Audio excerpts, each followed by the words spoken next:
Magaalada Auckland ee dalka New Zealand ayaa loo aqoonsaday magaalada ugu nolosha wanaagsan caalamka.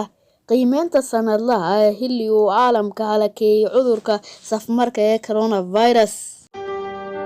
Hay'adda sahaminta dhaqaalaha ee loo soo gaabiyay EU ayaa waxaa lagu qiimeeyay 140 magaalo, iyada oo si gaar ah loo eegayo arrimo ay ka mid yihiin xasilloonida kaabayaasha dhaqaalaha, waxbarashada iyo helitaanka daryeelka caafimaad.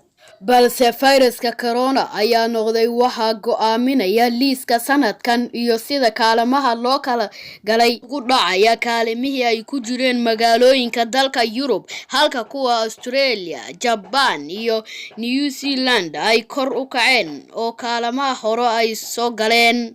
Dadaha waxay si dhaqso leh uga jawaabeen fayraska corona, iyaga oo sidoo kale awood u yeeshay inay yareeyaan kiisaska isla markaana ay dabciyaan xeryada. Dhanka kale, waxaa dib u dhac ku yimid bilaabada tallaalka, waxaana dalal badan oo ah kuwa Yurub ay soo rogeen xayiraado adag, taas oo dhaawac u geysatay kaalmihii ay gali lahaayeen sahankii la sameeyay sanadkan.